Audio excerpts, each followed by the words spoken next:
Salam bir daha. Bayaq izah etdiyimiz testin davamı. 39-cu testdən davam edək. Bilməyənlər üçün yada salım ki, güvənin birinci sınavıdır 11-ci siniflər üçün. 39-cu testdə soruşur. İramızdan əvvəl 7-ci əsrdə Afina və İramızdan əvvəl 2-ci əsrdə Roma tarixi üçün ümumi cəhət. Qulların öldürülməsinin qadağan olunması, məsələn, Afinada belə bir şey görməmişik. Ona görə oxşar cəhət kimi götürə bilmərik. Yoxsullara torpaq verilməsi uğrunda mübarizənin baş verməsi. Demək ki, bu olacaq düzgün cavab. Digərlərinə də baxarıq. Çünki 7-ci əsrdə Drakon qanunları verilmişdi. Bilirik ki, Afinada 621-ci il eradan əvvəl. Drakon qanunlarından sonra yoxsullar torpaq istədilər. Bayaqki testdə dediyim kimi dövlətdə idarəçilikdə iştirak etmək istədilər və eyni zamanda da borc daşının ləğvini istədilər. Və bu da Salon islahatı ilə nəticələndi. Romada isə Tiberi və Qay Qrax qardaşları İramızdan əvvəl 133-123-cü illərdə mübarizə aparmışdılar, kəndlilərə torpaq paylamışdılar və sonunda onlar öldürüldükdən sonra torpaqların satılmasına icazə verilmişdi və islahatlar ləğv olunmuşdu. Ona görə B variantını götürəcəyik. Məsələn, Aralıq dənizi hövzəsində hakim dövlətə çevrilmələri Yunanistan və Roma üçün belə bir hadisə var, amma Romada Pun müharibələrindən sonradır, Yunanistanda isə Yunan-İran müharibələrindən sonra. Ona görə bu cavab getməyəcək. Məsələn, Romanın Aralıq dənizində hakim dövlət olmasını götürə bilərik, amma Yunanistanı götürə bilmərik. Çünki Yunanistan İramızdan əvvəl 5-ci əsrin ikinci yarısında Yunan-İran müharibələri başa çatdıqdan sonra Aralıq dənizində hakim dövlətə çevrilir. Ona görə C variantı səhvdir. D variantı isə xalq yığıncağının ali hakimiyyət orqanı olması. Bunu da götürə bilmərik Romaya görə. Daha sonra ordu və donanmaya başçılıq edən strategilərin seçilməsi. Strategi isə sırf Yunanistana xas olan bir vəzifə idi. O yüzden də yeni də götürmürük. 40-cı testdə deyir ki, xəritədə işarələnmiş dövlətə aid fikirləri müəyyən edin. Xəritədə işarələnmiş dövlət, məsələn, Urmiya gölü ətrafında olan dövlət. Deyir, biz cavablardan baxaq görək, bu hansı dövlətdir? Demək, Təbriz şəhəri paytaxt olması deyirsə, deməli Rəvvadilərdir. Rəvvadilərə aid olan hadisə seçəcək.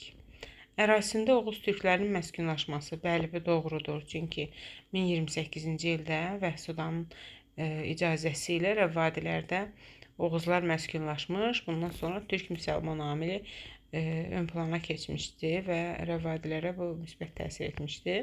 Təbriz şəhərinin paytaxt olmasını götürürük. Çünki Təbriz Rəvvadilərin paytaxtı olur və ümumiyyətlə Təbrizin ilk dəfə paytaxt olması bu hadisə, yəni bu dövlətdə olmuşdur.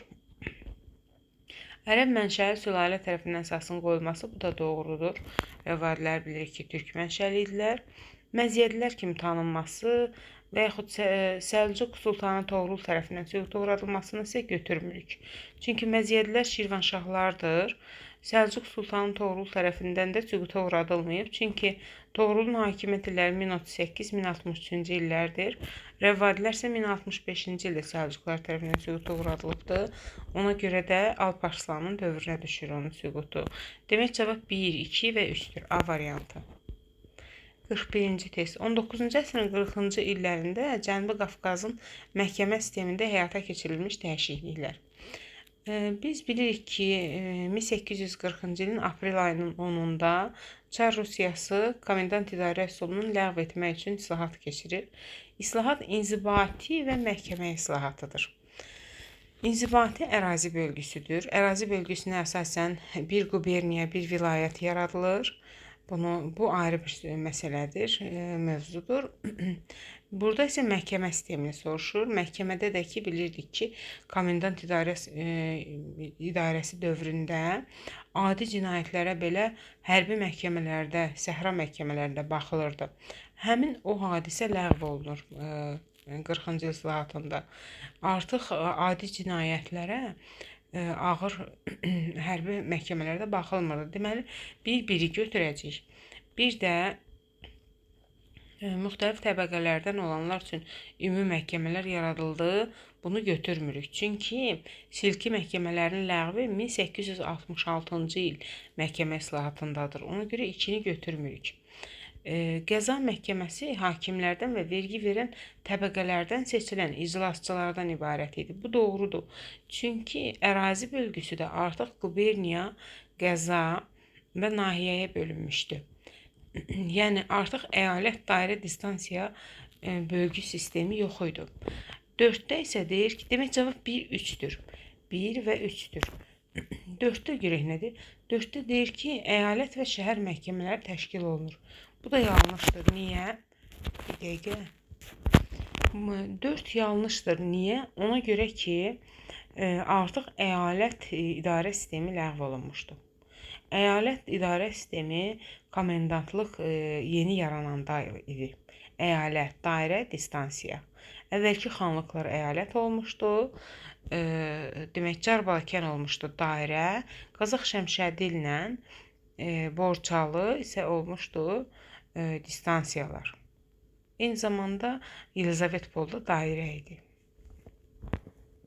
Yəni anladınız məncə ki, niyə 4 götürülmür? Əyalət artıq yoxdur bu dövrdə. Digər testə baxaq. Nömrəsi pozulub 42-ci testdir. Pinçen sazişinə əsasən. Pinçen sazişi bilirik ki, eramızdan əvvəl 200-cü ildə imzalanmışdı. Həmin sazişə əsasən demək, Mete Xaqan Çinin şimal hissəsini İpək yoluna nəzarəti ələ keçirir, Çin vergi verir. Gəlin görək indi bu şərtlərdən hansı var idi? İpəklə xərac ödəyir. Burada A variantında deyir ki, Sin padşahı hər il xərac ödəməyi öhdəsinə götürdü. Baxaq görək, Pinçen döyüşü dövründə Sin Şuxandinin yaratdığı Sin sülaləsi hakimiyyətdəmi idi?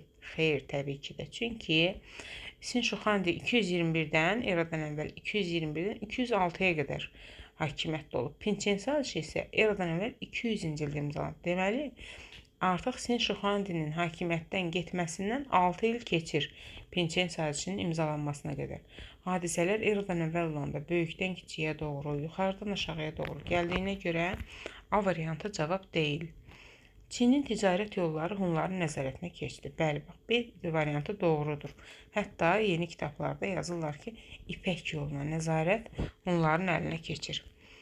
Şərqi Hun dövləti digərləri yanlışdır. Məsələn, Teoman Tanhu o dövrdə hakimiyyətdə deyildi. O 209-a qədər hakimiyyətdə olub eradan əvvəl. Böyük Hun dövləti parçalanması rəsmiləşir. Belə bir hadisə də eradan əvvəl 58-də olur. Yəni bunlar yanlış cavablardır. Keçək digər testə də baxaq. Demək, bu səhifəni izah edəcəm. 43, 44, 45, 46. 46-ya qədər bu dəfə izah edəcəm. Qalanını da sabah. Səbəb nəticə əlaqələrinin doğru verildiyi bəndi müəyyən edin. Mən uşaqlar sizə, məsələn, öz uşaqlarıma həmişə başa salıram ki, səbəb nəticə əlaqələrinin arasına, iki cümlənin arasına nəticəsində sözü əlavə edin. Məsələn, Baryaksin başçılığı ilə üsyanın baş verməsi nəticəsində Atropatenanın Selevki dövlətinin tabeliyindən xilas olması. Bu yanlışdır. Çünki Atropatena Selevkilərin tərkibindən eramızdan əvvəl 190-cı ildə Maqneziyadan sonra çıxıbdır. Ona görə bir yanlışdır. Haylandur Hunlarının Albaniyaya hücum etməsi nəticəsində 2-ci Vaçe hakimiyyətdən əl çəkir. 2-ci Vaçe üsyanı bizim eranın 457-463-cü illərindədir. Sasani şahı Firuza qarşı olub, xristianlığı yaymaq istəyirdi o. Dolayısıyla Sasanilərin tərkibindən çıxmaq istəyirdi. Üsyan zamanı 2-ci Vaçe Massagitlərin köməyindən istifadə edir. Firuz isə Haylandur Hunlarını köməyə çağırır. Deməli, 2 düzdür. Çünki Haylandur Hunlarının gəlişindən sonra 2-ci Vaçe hakimiyyətdən əl çəkir. 3. Manna hökümdarı Urartu ilə yaxınlaşması nəticəsində Mannanın Assuriyanın hücumuna məruz qalması. Bəli, bu da doğrudur. Cavab 2 və 3 olacaq. B variantı. Dördüncü cavab görək niyə səhvdir? Astiaqla əyanlar arasında ziddiyyətlərin artması nəticəsində mediada iskit ağalığı bərqərar olur. Bu yanlışdır. Çünki Astiaqın səhv siyasəti nəticəsində əyanların mövqeyini qırır, məsələn, zərdüştlüyü yayır, zərdüş kahinlərlə yaxınlaşır.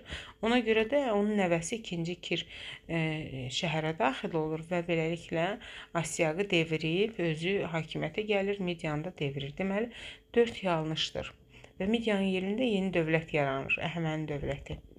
5-ci testə baxırıq. Aquyində kilsə məclisinin çağırılması nəticəsində Urnayrın xristianlı dövlət dini elan etməsi bu da yanlışdır. Çünki Aquyun kilsə məclisini Urnayr çağırmayıb. Aquyun kilsə məclisi 488-ci ildə 3-cü Mömin Vaçaqan tərəfindən çağırılmış. Urnayr isə xristianlığı dövlət dini bizim İran 313-cü ilində elan etmişdi. Deməli 5-də yanlışdır. 44-cü test. Göstərilənlər nəticələridir. Ərəb qoşunlarının qələbəsi ilə başa çatdı, Ərdəbil yaxınlığında baş vermişdi, ərəblərin Qafqaza yolunu açmışdı. Demək, burada 5 döyüş var. Gəlin əvvəl həmin döyüşlərin ilinə nəzər salaq. Nəhavənd döyüşü 642-ci il Sasanilərlə ərəblər arasında olmuşdu və həmin döyüşdən sonra ərəblər qalib gələrək Azərbaycana daxil olmuşdular. Cərmidan və Vacruz döyüşləri Ərdəbil yaxınlığında olmuşdu və bu döyüşdən sonra da ərəblər Ərdəbilliləri məğlub edərək Azərbaycana daxil olmuşdu. Bələncər döyüşü, Savalan döyüşü, Hilaf döyüşü isə Ərəb-Xəzər müharibəsinə aiddir.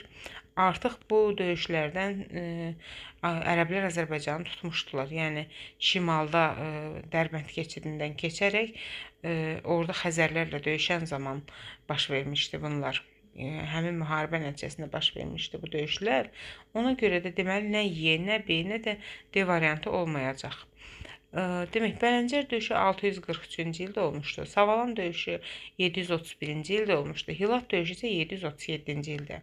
Bələncər və Savalan döyüşündə ərəblər məğlub olmuş, Hilaf döyüşündə isə qalib gələrək Xəzərləri Azərbaycandan qovmuşdular. Deməli, cavab olacaq Cərmidan döyüşü. Çünki Cərmidan döyüşündən sonra Ərdəbil yaxınlığında ərəblər Ərdəbillilərə qalib gəlmişdilər və Qafqaza yolları açılmışdı. Eyni zamanda onlar qələbə qazanmışdılar. Yəni həmin döyüşlə eyni dövrdə yaxın zamanda Vacruz döyüşü də baş vermişdi. Orada da ərəblər Ərdəbillilərə qalib gəlmişdilər. 45-ci test. 45-ci testdə deyir ki, cədvəldəki hadisələrin yerlərini dəyişdirilərsə, xronoloji ardıcıllıq necə düzgün müəyyən edilir? Roma imperiyasının 2 yerə parçalanması bizim İran 395-ci ildir. Attilanın vəfat etməsi bizim İranın 453-cü ildir. Bunlar hamısı bizim eradır. İkinci Göytürk dövlətinin yaranması 682-ci ildir. Kürşadın başçılığı ilə üsyanın baş verməsi 639-cu ildir. Avropa Hun dövlətinin süquta uğraması isə 470-ci ildir. Deməli, Roma imperiyasının 395, Attilanın vəfat etməsi 451, ikinci Göytürkün yaranması 682, Kürşad isə 639. Onda 4 ilə 3-ün yeri dəyişər. 639 qalxacaq yuxarı.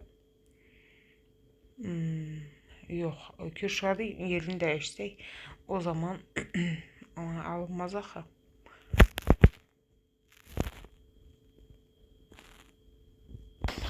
Deməli, burada cavab necə olacaq? İlləri bayaq dedim. İkinci Göytürk dövlətinin yaradılması 682 dedikdə, bu düşür aşağı, 5 isə qalxır yuxarı. O zaman xronologiya düzəlir. Demək, Roma imperiyasının 2 hissəyə parçalanması 395, Attilanın vəfat etməsi 453, 5 qalxdı yuxarı. Avropa Hun dövlətinin süquta uğraması 470, Kürşadın başçılığı ilə üsyan 639, ikinci Göytürk dövlətinin yaranması isə 682. 46-cı test. Eramızdan əvvəl 36-cı ildə Atropatenadan fərqli olaraq Albaniyada nə olubdu? Eradan əvvəl 36-nı görən kimi bizim yadımıza düşür Fraspa döyüşü. Atropatena Fraspa döyüşündə qalib gəlmişdi. Antoniya, Roma sərkərdəsi Antoniya qalib gəlmişdi. Və həmin vaxtda Atropatenada hökmdar Artabazdı idi.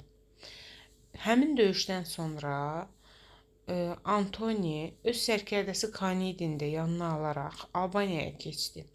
Albaniyada isə o Zoberlə döyüşərək Albanlara qalib gəldi. Demək bizim qədim dövrdə qalib gəldiyimiz yeganə döyüş Fraspa döyüşüdür uşaqlar. Albaniyada isə Zober uduzur, Romalılar qalib gəlir. Romalılar tərəfindən məğlubiyyətə uğradılar. Cavab olacaq A variantı. Hələlik bu qədər. Davam edəcəm sabah.